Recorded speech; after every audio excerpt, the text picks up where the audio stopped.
Wali entiise Magombe wali entiisa wali emisota girina emitwe 6 mitwe 7 mitwe 3 wali ebisolo nga kirina emitwe 3 enjole ezimu ssebo zibivugano bivuga eyo zitambulira okwo ebinyonyi wali ebintu ebyawambiwa waliyo zi dragon ziri eziwanda omulyo ne kusanya olwafu nenga kuliko akirika kivuga amaziga gali emagombe mu kisenge ne wano mu ddiiro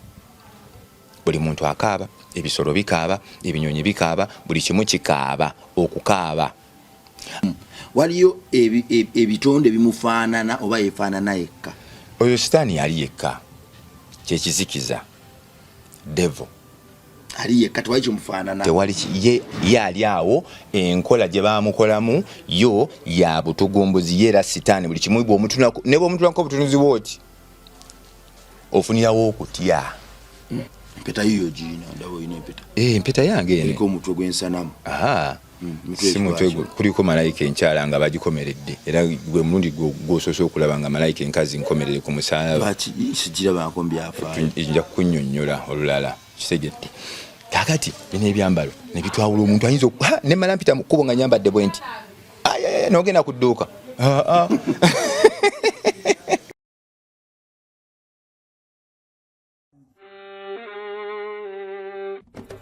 Sebo, nyabo, mwana wa Katonda wenna ali eyo. Eno yera Bongo Charity Foundation. Tukola art for charity.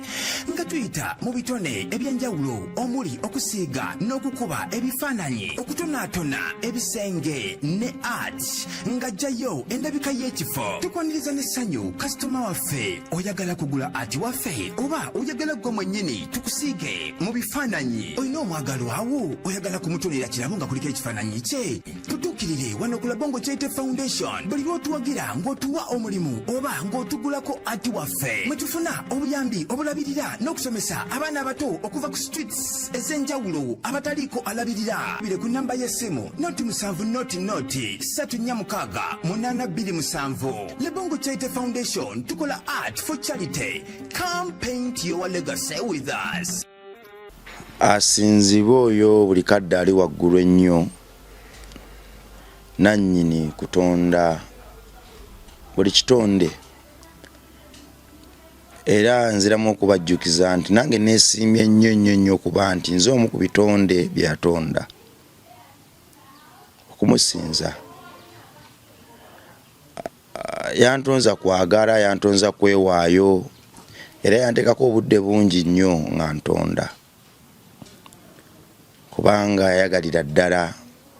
mbe mu kifaananyi kye. Tewali muntu akutonda mu kifaananyi kye nga kimuswaza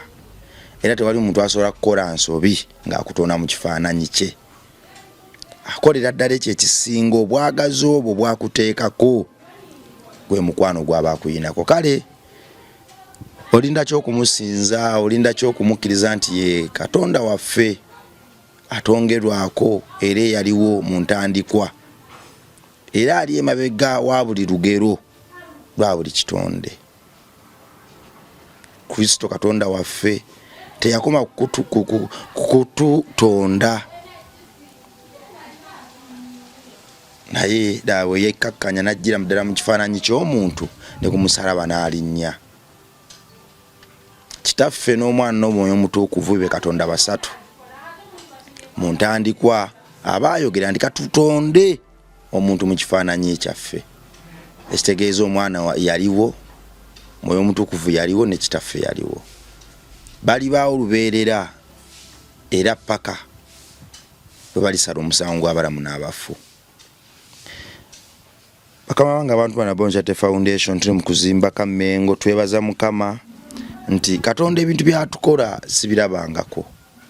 Amaanyi getwolesezza nga tuyita wansi w'okwagala kwe nga tuzimba ekifo ky'abaana b'oku luguudo tegabangawo. Bino byonna tubikoze nga tulina muzungu n'omuzungu tuwandikidde ebbaluwa nti owaaye jangu otuyambe kubanga ffe twajja mu ministry eno kulaga be twagisangamu na baligitandika nti nedda ebintu by'okuwandikira abazungu amabaluwa byali byadda naffe tusobola okyekolerera ddala ng'abazungu bwe baakikola. Era netwongera n'okubajjukiza nti oyo akuwa akubbako buli mukisa gwo era emmeeme gabaagaba y'emmeeme egejja. Kyova olaba ensi nga Amerika zaakula nnyo lwakugaba, ate ensi mu Afirika wano ne zeeyongerera ddala okuseebengera lwa buli kadde kulowooleza mu kuziwa. Kale naawe tandika enkola eyo, tuwe ekifaananyi kimu tukikusiigire, akasente akavaamu tukateeke ku ssomero lino. Gwalina ekimu kye ky'ekkumi ekyensi naawe okkirizibwa okukituwa. Jogera ku kyensi ekyakatonda tokikwatako, kikola mirimu gye. Ekyensi kijja nga kisinziira ku akaako obuntu kw'owulira munda mu ggwe. Olina 20,000, 30,000, 40,000 kakadde kamu osobola okukatuwa ne tukaleka ku ssomero tugenda kusereka. Kakati ekintu ky'okuyimusa art and craft room kyo nkyogeredde ennaku 2 Katonda n'akinafuyiza ddala. Eyo yo almost we najjira wano enkeera ng'etuuse ku bbiimu nga twetaaga just 7,000 egy'emitayimbwa n'egya rings, 7,000. Leba oyo ye namweyama ye nja mmusasula kuba ate nange enkola akafaananyi kano kensiiga ate nange era kenkozesa contribution yeyo neŋŋamba kati eziva mu bifaananyi kazisasule buno obubulayo ne leba. Oyo leba twamuwala Bones Charity Foundation tubanga tumukola ki tumugjawo. Kakati bino ebirala bino ebinenenene ate we tujjira ne tukuba omulanga nti yongera otuwa omulimu tugabanye n'okutwala ekimu kye ky'ekkumi ekyensi. Kale kati 7,000 gye twagala okusiba bbiimu tukwatireko scholarship identity yakadde kamu n'ekitundu. Omwana omufule member w'okuntikko kikyafuna member w'okuntikko. Omwana tumusomesa okuva mu primary 1 paka mu P7 nga basoma n'ebyemikono. Tumuku design emyaka 18. Tukotegera omwana wo mu kisulo omulabye ekyasinza okuba ekika ekyawaggulu. Twagala abaana 30 toleka enteekateeka yano kuleka wabweru. Kale omukulu yesebo mukama yebazibwe awe bwekitiibwa omutume emirembe n'emirembe. Omutume John omutume ndi mulonde. I'm chosen. Ndi mulonde John. Omulonde. John Roy Sebaggala wa Lusimbi. Ricky Roy head boy aka 6K. Olalo weyongedde okulaga amaanyi. Lwako okunywa. Akukunywa kano. Ondesa supidi. Katonda akoze omulimu okuteekanika mu bulamu bwo. Kasaafi. Kanfune yako okulya. Ka biscuit koko kaweddemu. Nenfuna ne kasaafi. Naye kana ko kunywa munayi. Tompa ko mumiro. Nyonta ngende bubi onyo olumya. Mwana wa Katonda. Bino ebyensi byonna byakuleka bulesi kwerekereza kako. Naye nga ki ekitutuusaawo. Bana ndi musanyufu nnyo. Ngenda nonziramu essanyu. Kubanga ndaba nga abantu batuwagidde nnyo naddala nze nganze kubanga kati goledde guno omukutu obeerako. Bana ndi musanyufu nnyo abantu abankubidde amasimu kusinza ku program zetu tukola. Abantu sebo basanyukana abantu bankubidde simu nagamba webade nnyo tuwebade butaddamu kulya kakoola webade butanywa njaga. Ate naawe go kulembedde ekisinde kino simanyi oba onsabira ssaala oba onsiibira kati ennaku 2 sikyakola. Sisi kyotegeeza. Gonjogerera wano buli kaseera enja buli ojogerako tolina kutunda nje. Kati nkubuulire okuva ku eri programu yasembayo jo wankubidde nga tulina okukola saasobodde kukola lwa nsonga saakoze sente zambuze zigula pepa naye nze siremererwangako. Katonda lwakukyusa natolina kutunda njaga ate olwaleero lwennyini sikoze mu department ey'omukka kubanga ebikozesebwa tebiriiwo. Ate kye nagenza okuzuula omuntu lwengenda ne mukati bwenzija ne kugamba mwana wa Katonda soko nyambise 50,000 abantu abasinga bamanyi ngenda ziryamu mayirungi mwana wattu nakusiba mu njaye. Obwo bwe bufu bwe mbadde ntambuliramu naye bwe kibanga ekisa kya Katonda kati kiri wano mu kamera nga waliwo omwana wa Katonda ali asobola okunnyamba kati nsaba mulimu. N'ekirala nze nagamba nkiwulira muli akadde kamu 5,000 akokola studio y'obulango kagenda kuva mu program zino. Waliwo omwana wa Katonda agenda okuyimuka nga kimukutteko agambe nti Ricky Roy kamuwonye okutunda enjaga. Ekituufu ekibadde ekintu nze njaye eyo nga noonya kyakulya ngera bwe nakugamba noonya survival. Obaddewo otya kuba nze ebbanga lino lyonna sisabiriza. Brand Ricky Roy ne bw'ova wano genda Bulaaya kukomawo sirina wensabiriza anko kakaaga never. I work for myself. Ne otuka ekiseera ebintu ne bikola ki ne bikwata business zaafa bichi byonna kati wano ku studio ngo ino okuyiya wokola ki wobeerawo nga tosabiriza tobye tokoze eki n'entunda enjaye mukama mulungi enkwatiridde naye kibanga kino kye kiseera kati nkyusa obuweereza nve mu kusiba omukka tudde mu bulango n'okubulira enjiri tudde mu bulango era nakyo nkikkiriza mu linnya erya Yesu enjiri nga togikiriza n'okubulira enjiri ate kakati obulango ebanjiri wano olwedde tuli ku njiri oli mwana wa Katonda nnyo ku njiri naye kimanye ebintu by'ensi eno byonna bitambulira wamu osobola obeera ennyo ku njiri ate obulamu bw'ensi ne bukulema olina okuba nga obibalansinga kitegedde gwe omanyi gwe ebbanga lyali kitwalidde ebbanga erigeyiseewo nga ojja mu mbuulira akakola kibi awo wonna guba mulimu gwa Katonda ebanjiri okubanga saa zino sikaliimu nti wano ndi nsobola okwogera saa zino nga sikaliimu naye luli nali ggumite era nga twawukanye naawe mwenyini tokyampita nga ogamba musajja agenda kujja nga ali akakola abaana bano bagenda mulaba ekyasinga kunkola obubi ariko okujjanga ku ofisi yange mbaana bange ng'ate oli ekikoola nengamba naye lwikiroyo njoga bujozo mpisa mu maaso kati awo wava obuzibu nti nange kakati nganze herbalist vegetarian mbako nebinsanyusa naye ekigambo kya Mukama kiri ow'omwoyo kubanga kakati bobo oli akakola onywe enjaye ebikibe bine ebikola biyinza okuba bya mubiri naye omwoyo gwo olina okubeera strict n'omanya nti kakati Katonda ampise kati ekisa kiri wano tuweereza kigambo kya Katonda tetulina ate kulaga nsi bintu ebikyamu Katonda byakola ki kuba nange gyenva naye kati engeri gye yannonda ayamuchozeni nange nenzikiriza ankozese kubanze sikyalina budde bwange kati obudde bwe nnina bwa Katonda sikyalina bwange ogenda okera ku makya ng'olina okuweereza ogenda okera ku nyiwuutu obudde owaffe tubufuna tuwumudde ndowooza ate mu ntaana naye wano tewaba kuwummula n'otambula okimanyi nti Yesu Kristo yali rasita ate fuutu soja kubanze nsoma mu Bayibuli yatambula n'agenda e Kapernaum n'ava n'agenda e Galilaya yatambula n'agenda e Buyudaaya yatambula n'agenda yatambula fuutu soja njagala naawe ojulire yatambula n'ayambuka ensozi nakkirira ensozi n'atambula ne ku mazzi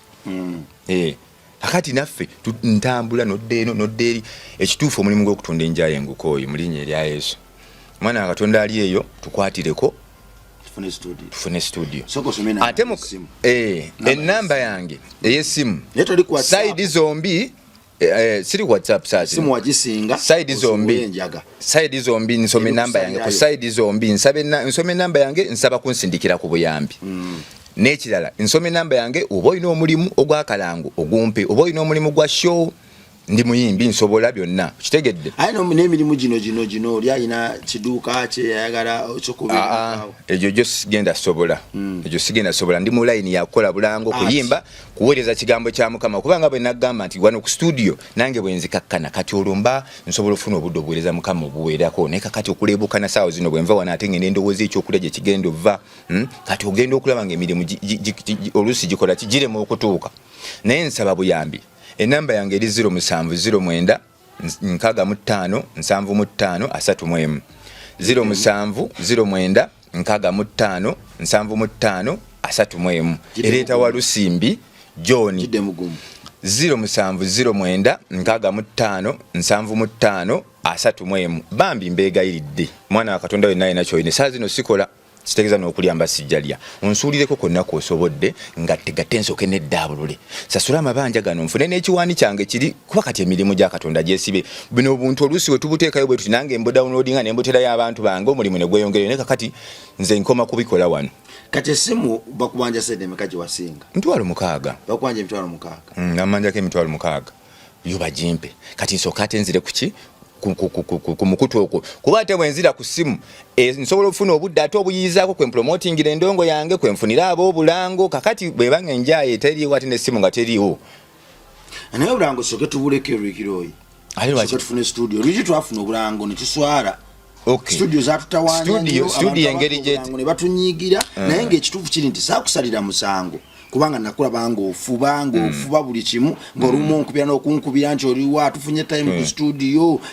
bambi oyagala okukola kakati awo oyogedde bulungi kubanga essaawa zino abantu mbagamba nti omulimu gwa Kalango naye era tetulina tugenda kukakolera byatuswaza katusooke tufune studio tugiteekewo abantu tujjira tujja bagamba ekisa kya Mukama studio tugitaddewo era tutandise okukola ate bwe tunafuna studio eyo badde esaba emirimu 2 egisooka kibe kimu kya 10 kyansi era ne luli olaba twagaba ne tubagamba tukolera bwere ekyasinga tubonyabonye kuba nti abantu luli twabagamba tukolera bwere ate nga tetulina ne kati kuno wetuba tulina lwaki niwe giba 10 soke tusige abantu bonna simanyo nayinanga ne wetusanga omuntu ng'atunda bugoye atumukolera akalango tuba tutambuza erinnya lyaffe n'ekisa kya Katonda okwebaza Katonda kubanga okwogera tekimala okukola nasho kikulu sawa zino niwe natuona enjoga nibaga nkola obulango bane nkola obulango temujja tegeera nsaba kuki kuyambibwa nfune byenkozesa mu kukola obulango ye studio gwe mwana wa Katonda ali atugobera akalango kana akalanga ati waffe mwana wa Katonda ali eyo ono yakakola akalango osakajukira sawa asazi nubadde mu mwoyo kati ate omulala nnyo kati mbasikajjukira naye eyo vibe ebandala obukola n'obwerabirirawo sikkerabira naye kati tuli mu kwogera jjukira nze wala ate okuyimba ate n'okukola akala kati babimbuzaabuza saa zino kati tusooke tubeere mu kwogera oluusi nabyo bituuka oluusi ne bikulemerera wadde you can't solve two masters ate go kati saa zino bani ate ogenda mu vibe y'okukakola ate kati tukyali mu kwogera siganye buganyi wabula olulala nja kukaba kubiramu nga nzize nga neetegese akawulidde nga tutandika program akalanga kakatandika nze nakakola nakola n'obulango obulala obumu buyitamu eyo mu kibuga n'obulala bwatulemerera tukyabulina mu ssimu kyetusaba busabi mu linnya erya Yesu Kristo ebeeyo omwana wa Katonda atukolera ekisa tufune studio tetugenda kuddamu kukabirira muntu yenna nti tetulina tewali kyakukola nti tetulina kyakulya ng'ate nziramu nga nzirano nga ngamba omuntu nti ntunda enjaayi nga maze okufuna studio kawefu wakujja ku njaayi okutamiza abantu kale tutandike yes Geyena tuli wano mutalo lw'omu Geyena tukyali mu Geyena Yesu bwe yakutwala mu Geyena mwagenda naye oba ayinawe yakoma n'akulengezaayo Yesu abeera naawe tasobola ye takoma Yesu takoma bwe yawangula ku musaalaba yawangula amagombe n'awangula ku nsi ne mu ggulu alina obuyinza alina ebisumuluzo by'emagombe ayina ebisumuluzo by'emagombe ayina ebisumuluzo eby'eggulu ayina ebisumuluzo by'ensi ebisumuluzo twogera ku bisumuluzo biba bisiba ne bikola ki biggalawo ne biggulawo yabirina era ye yaggulawo n'aŋŋamba tukole ki tugende ne tuyingira bali abeeri nno bo baavaako okumanya ye ali invisible mubayitako nga tebawalaba na balaba nze kugambye yantwalanga nantuusa ne ku sitaani yennyini nga sitaani alinga wano waati ye Yesu mu mwoyo n'omulaba bwoti n'omulabira ddala ng'omulaba ali eyo asunadde n'akuyisaamu buli wamu wonna n'akulaga buli kasonda okusunala kyeki kuloba ng'oli awo olobye oli awo tomanyi kiddako kubanga obuzibu bwa sitaani bw'alina tamanyi kiddako alina okutya ye mwennyini kyova olaba akuteeka mu mwana Adamu ekyokulwanyisa kyekisinga sitaani kutya naye kyasuula ku mutima gwo ye mwennyini atya tamanyi kikola ki tamanyi kiddako bukyanga bamuteeka eyo tayiyangayo kintu kyonna takolanga ki wabula mishoni ye eriemu yokka kuteeka kutya mu muntu amwegatteko kati Rikiroy omuliro guno tegwakwokyanga naye nga gubumbujja buli wamu akatindo kanako omuliro naye wakayitako fate tetuyita ku katindo ffe mu Yesu tubuuka tutambula tuseeyeeya kati ate ffe bankugambe nti museeya buseeyeeya nga bwemulambula tuseeyeeya bwe tulambula ku mukono tuyitamu oba bamalayika baba batusitudde simanyi mugende eyo mwamalayo ebbanga ki twamalya eno ddala akabanga kuba kati nkubulire ne weapon endala sitaani gyakozesa amaziga kubanga olaba amaziga gano abantu twefudde nnyo guminte tetukyayagala kukaaba omuntu akaaba nga afiiriddwa oba ng'afunye ekizibu eky'amaanyi sitaani anyumirwa nnyo omuntu ng'okaaba ng'oyazirana ng'okulukuta amaziga azini okukulukuta amaziga naye ne Katonda naye ayagala abantu bamukaabire tokoma kukusaba kaabirira Katonda azini crying yendako ebuzibu okaabe amaziga kula Katonda kakati ye sitaani yawamba abantu bonna ye yabakaabya anyumirwa nnyo ng'abantu bakaaba n'atusawo akabenje abantu bwe batu ne bafa ne mukaaba ne mwennyika yawe n'agamba yes. Amaziga gali emagombe mu kisenge ne wano mu ddiiro. Buli muntu akaaba, ebisolo bikaaba, ebinyonyi bikaaba, buli kimu kikaaba, okukaaba. Abo bola batambula mu kkuba abeegumya balimba baddayo ewaabwe mu kisenge nabo ne bakola ki? Ne bakaaba kulwebyo bye bayitamu. Enjala ekuluma n'okaaba. Bakufera n'okaaba naye nga sitaani yakoze ki? Ebintu by'obadde obikuumye bulungi, sitaani aluso olukwe babitutte weekyaye. Abantu abasinga kasita tutuuka ku kisenge ogamba kimu nenze Katonda nakukola ki? Yebeera question ni Katonda nina naawe buzibu ki? Naye nga si Katonda yakikoze ki? Yakikutuusizzaako kuba ye enteekateeka ze Katonda aba yazikola dda ng'olina kubeera bulungi. Era ono sitaani ne bwakuyisa mu eyo embeera bw'obeera mugumu ng'olina okukkiriza ng'osaba osobola okuwangula. Kakati emagombe eyo mu Geyeena waliyo ebitonde ebifaanaganira ddala sitaani wali entiisa emagombe wali entiisa waliyo emisota girina emitwe 6 mitwe 7 mitwe 3 waliyo ebisolo nga kirina emitwe 3. Enjolo ezimu ssebo zibivuga bivuga eyo zitambulira okwo ebinyonyi waliyo ebintu ebyawambibwa waliyo zi dragon ziri eziwanda omuliro ne gusaanyawo lwafu naye nga kuliko akiriko akivuga babivuga nga ndogoyi. Muganda wange ate bwe kijja ku ntambuza gye batambuzaamu emirimu eri omuntu teweetaaga kgenda magombe, teweetaaga kgenda mu Geyeena. Dragon zire omanye ebisolo biri ebyedda biri ebitiisa oba okyali awo kyawumudde ne kikuyitako ne kikulinnya abamu bwe kiwanda omuliro kyokyetamu abalala kitegedde nino yennyini bijjayo. Kakati ekibuuzo kino kyewakinzizeemu mu Geyeena emagombe mu Geyeena wa Lucifer sitaani saamasanamu kuba kati olaba saabavuyo saabakuvuyisa saabatima saabagezigezi saabakwegeziwaza saabatemu waliyo ebitonde bimufaanana oba yefaanana yekka. Oyo sitaani yali yekka kyekizikiza devil ali yekka tewali kimufaanana tewali ye ali awo enkola gye baamukolamu yo ya butugumbuzi ye era sitaani buli kimu bw'omutunako ne bw'omutunako obutunuzi bw'oti ofunirawo okutya ofunirawo okwennyamira kitegedde kintu kiri awo kya ntiisa ze muyita sekizikiza kuba kati olaba waliwo ensi eno Katonda yagikola katugambe kati ku muntu tulinako omutwe tulinako n'ekitundu n'ekiwato deni ne wansi kati ku muntu ye sitaani kye yawamba ekiwato kubanga olaba amagulu bino byonna emikono biki tebiraba wabula omutwe gwe gukola ki gwe gulina okulaba gukakase nti Katonda yatutonda bino kati akozesa omubiri akozesa bino ebintu obalaba buli kaseera omulokola aba akugamba weenenye ku lw'ebikola by'omubiri digwo kubanga omutwe tekuli mubiri, this is just the skull. Omubiri guli eno gina emikono gye giweereza omutwe okulya kati omukono guno gwoliisa gw'ofumisa munno ekiso omukono gw'oliisa gw'okozesa eddogo omukati Katonda agamba weenenye ku lw'eki ku lw'ebikolwa by'omubiri gwo kati ye sitaani awamba omubiri omubiri gugwe akufiirako ebirala byonna mbitwale naye mbiri ngufiira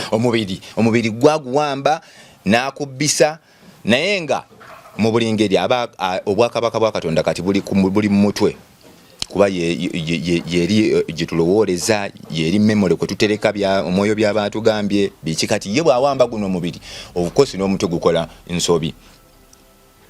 segedde omubiri guba kukugamba nti agenda ofuna oyo omukazi n'obwongo nabwo busalawo ne bugamba ekituufu tugenda tumufune naye obwongo buba bulina olwana ennyo okubeera mu mwoyo gamba nti buno obudde si bwakufuna mukazi n'obudde kati bwakukola bwakusinza Katonda buno obudde bwakusinza naye ye sitaani akulemerako mpaka ng'obudde in fact obudde nayo nsonga nkulu ng'obudde obwonoonye ng'okola ebintu ebitali bituufu.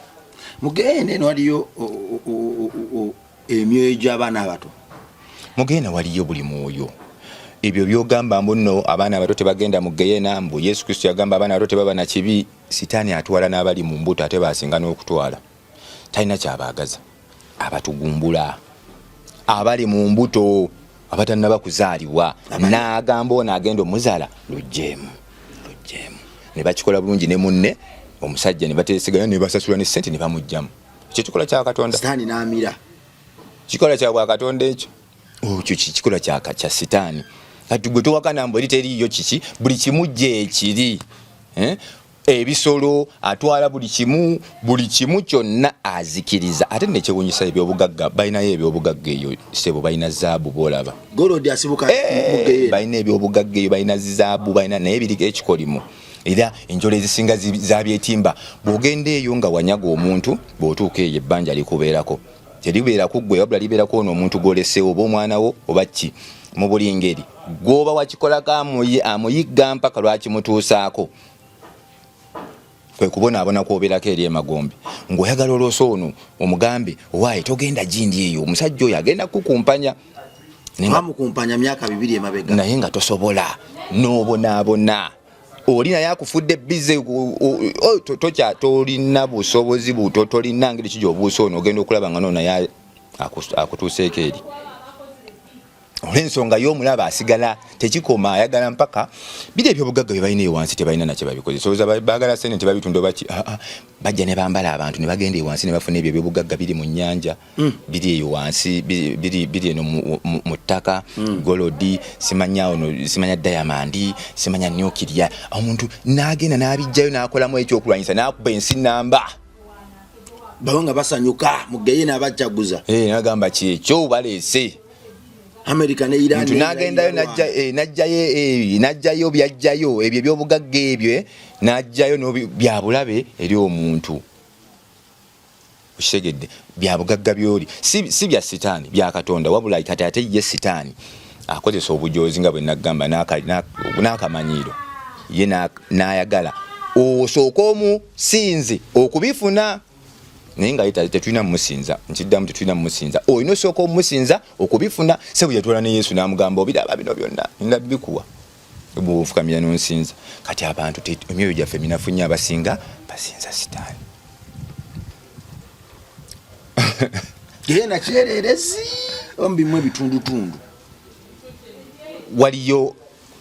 saagala kiyita si bwakabaka waliyo kiki waliyo amatwale waliyo amatwale mulimu departments buli bakoze bye bakoze we batuukira abalala we babeera abalala bawummulira awali abaddako awali abakooye awali abakola ki waliyo departments waliyo amakomera waliyo n'amaduuka omuzimu osobola okukola ddiiru eyo wansi n'obaako nekyofuna eyo mizimu gikutula ddiiru maduuka batundiramu biki bawazimu batunda biki batunda ensiriba batunda balina bye batunda osobola otuuka eyo wansi nga weetaaga oguleyo kasiriva byobugagga gyebiri okola myaka oba emeka oba n'okola otya abalala bakabba omuzimu egimu gibubbako ginnaajo kwegamba ddiiru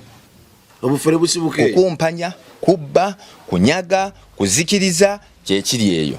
then webibalemerera nga bajja ne wano mu ddiiro wano ate ffe wano enjala etuluma nnyo jjukira eri tebalya ffe wano enjala omwana omuntu omulamu kyangu nnyo okugwa mu nsobi enjala ebyobugagga obulamu obulungi butuviiriddeko sitaani okuba nga atukozesa waliwo abantu sitaani bakozesa nga bo balya mmere naye nga bakkirira ddala mu ggeeyina ne bamala ne bakomawo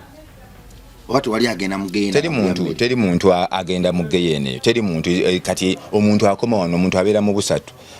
omubiri bw'ofa oba oyawukanye oba oyawuseemu oba oyawukanye kati oba ofuuse enjole then omuzimu nagwo ne gubeerawo guli kati oba tokyalowooza tosobola kugendayo nti omuntu nti kati nga bwe nkugamba wano nti nze nagendayo saagendayo bwe nti twagenda tutambula gwekyogezaako okubuuza nti waliwo omuntu tetusagendayo nga tutambula eddogo lyabwe neyagendako mugenda n'akomawo abantu balina engeri gye babikola babikolera ddala oli asinzira wano n'akola eddogo n'akusibireyo abantu basiba emizimu bwebabeera baziika wano abantu mubino mubimanyi bulungi nti omuzimu gwe bagusiba takyakola ki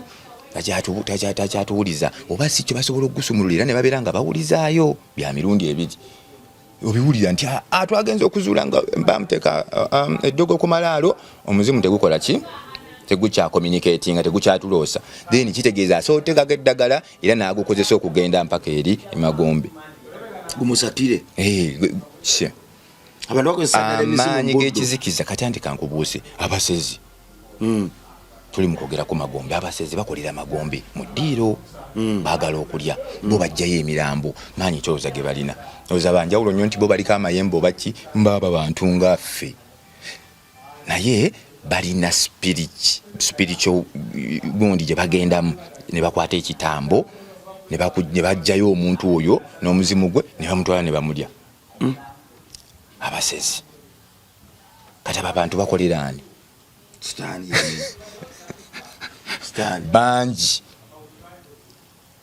kyembuuza bwe bamala okumulya kati tugeze bandidde bamazewo amagumba bagateerekawo bakuba sisangangako magumba g'abantu bano abantu bagasuulawa bagabaddamu ne bagaziika nga bamaze okukutwa kuno bakutemyeko olabye sitaani bwe nkugambye nti wano mu ddiiro wazibu avuddeyo eri emagombe ayambadde omuntu amukozesezza ajjeeyo omulambo kiki ennyonnyo ky'oba ofa bannaye twetaaga obulokozi ebikolwa ebyo bya sitaani ebikolwa ebyo byakuzikiriza ebikolwa ebyo byakusaanyaawo si bya bwakatonda omuntu yenna alimu enkola za sitaani bwakusiŋŋana ng'oyogere obanga oli mu mbeera y'obwakatonda tayagala kuwuliriza lwa nsonga oba omulumya naye wano mu Buganda tulina enjogerega nti oba oyagala okubaako kyotuukako oba oyagala okuyiga oba okukola kiteekayo omwoyo omuntu oyo singa ateekayo omwoyo n'asooka awulira ebigambo bino by'oba oyogera aba asobola okuwonyezebwa naye obuzibu tulina tetwagala kuwulira nsonga oli byayogera tebikukwatako oba bye babikwatako muba mukukaayana bukaaya nyimu kati waba Yesu yakola bw'ati kakati n'otuuka n'omuvaako nga tategedde sanga omuntu nga waraji amumalawo bw'omugamba nti wakiva ku waraji ng'akuli bubi talina budde Yesu yakola talinaamu budde buddako wali n'agamba naye gundi aŋŋambye nze nkubulira amazima abantu bangi nnyo baŋŋambye bantu bannumirirwa bangi nnyo baŋŋambye lwaki akakola kwesonyiwe kakola kaveeko njaye naye nze nga nkyalimu eriki swiki bagamba n'akanaafa bakakola ki bakafuuyira eŋŋombe kati wadde ereje nensimanya bagamba engero nyingi naye kati waliwo abamu abawulira n'akanaafa bakafuuyira eŋŋombe nogaa naye kati gundi aŋŋambye bwati ne bwati ne bwati oba kyekinsibye mu bwavu oba kyekinsibye okubanga ennyimba zange kubanga obudde bwembeera nga nywa enjaaye embeera mu kuziya sifuna buzikola ki buzitambuza oba kansooke nkyuseemuko ndabe enjaaye eno bikola bitya nga siginywedde naye omuntu obanga ekito kikoze tosobola kakati nkubuulira abasezi bakozesa kizikiza balina amaanyi g'ekizikiza bakujjayo era kiro sisisa omusezi kasa obudde bukya ne bwe bamusanga awo ndowooza balina mukolako mikolo kasa obudde buziba bakozesa amaanyi ga kizikiza ye sitaani kitegedde ye sitaani akwambala n'ayambala abaana bo n'ayambala abazzukulu bo kasita ofa tetufa n'owummula nga toyatudde nti Yesu Kristo ye kabaka ozikiridde forever magombe mu kizikiza ng'oweereza Lucifer akasajja ako ka fugitive tekalina omanyi fugitive kyekyo kitegeeza oba obundabunda fugitive you fidget ne kaleetera omwana w'omuntu okufigitinga buli kaseera ne kakuleetera ofigitinga tolina kyakulya kubanga nako kafigitinga obutamanya tegamanyi ekikuleetera okufigitinga buli kaseera kakkana ka fugitive tekalina kyekalina tekalina magezi kasiru abala nemmalanzi ate nkakwatako obukwasi bwe nti mu Yesu nkamenya kakolesezi katandise okugobako emikwano egitegere kati omuntu atambula nga ali amayirungi biragalagala emikwano nga kyanka omwesalako katandise okuteeka neyandikuyambye n'agamba oyo muyaga jjukira omuntu kasitakulaba nga okatadde mu ttama bwoti aba alabira ddala ng'ogenda muvuga speedi ne bwe ŋŋendayo ne mmunyonnyola ne mugamba waayo ekitufu leero njagala kukola bwe nti ne bwe nti agamba ono kati amayirungi eyo influence yaki yamayirungi kubanga yetagakozesa ate kituufu galina state gigakuteekamu omuntu omugwako osobola omuvuga speed kuba gwe oba olowooza bulala ndowooza kyovala bali bagatya oyise mu geyeeno maliriza gambe kati va mu geyeena nalese n'ekimu ku byambalo ebyambalibwa wano eno mu ddiiro oba nsobola okwambaliramu ekyambalo naye kitiibwa n'okutiibwa ndowooza olaba bw'okirowoozaako kyova nsose kukubuuza nkwambaliremu kuba nze kyenyambala nga ngenda eti totya mwana wa Katonda totya bino bya buwangwa kino kyolaba kyange nakisikira kuva ku kitange Kimuli John waleese olubugo kifundikwa luno kati teruba lubugo kino kati kiba kifundikwa kitegeda zino ze zimu ku ngoye ezambalibwa Magombe mu ddiiro ne mu kisenge nze olwange nalwegulira nga nkyali mu ddiiro kitegeda era ndukubamu kitegeda naye abantu abasinga olubugo balutya n'oddutya nedda tetulina kutya kino ekikola si kya sitaani sino bino si bya sitaani nate buwangwa bwaffe lino zino sekiriba kya ttaka mpawo atali kyambala sekiriba kya ttaka lirino lya brown mpawo atali kola ki owuli akawokalo kati wano mboolo kati nyambadde kuba tuva mu mutuba bwe tuba tulanya tuva mu mutuba mwe mwava bino ebyambalo byaffe era metaniki oli musajja wa fashion njagala tutandike ebyambalo bino bitungamu essuuti tubitungemu amakooti ekitiibwa kya Katonda bino bye tugula bitutwalidde ssente mu butamanya kubanga twagala tunyume naye ne bino nabyo tusobola obifunamu ssente ate era ne tunyuma ate nze nkola art mu mbugo nenkola mu art but media osobola okukola mu art kino kiraba kino si kya muzannyo sitosobola gwe nakyambala kubanga kyo kyange kifundikwa kyange kisumike kitegedde naye osobola omwana wa Katonda okugenda n'ogula ekikyo oba olubugo lwo nobeera nalwo wakiri mu nnyumba nga lwagaza n'olulabako bulabi lugoye n'olwesibamuuko bw'oba tosobola bintu nga bino okubibuuka tosobola kugenda Magombe tusobola bwe mutwe mwambala nga mugenda empozo omuntu bamuziika mu lubugo bakuziika mu lubugo naye tekitegeddwa abajjajjaffe bazambalanga nga ngoye luno olubugo kati kankubuli ebimu ku birungi byalwo omusana guze kati saa zino ono black ali mu kusika heat naye luno olubugo teruyitamu heat luno olubugo teruyitamu mpewo mangu luno olubugo terugaddiwa naye gwe nkugamba eki kino ekyambalo kyaffe fe Abafirika twesibye nnyo ku biri ebyasajja bye batuleetera tugwanga twaga tunyume ne si kyabwa sitaani era nze nkyambalamu bwe mbeera ewange neŋŋamba bajjajja mu nkulembere just kyambalo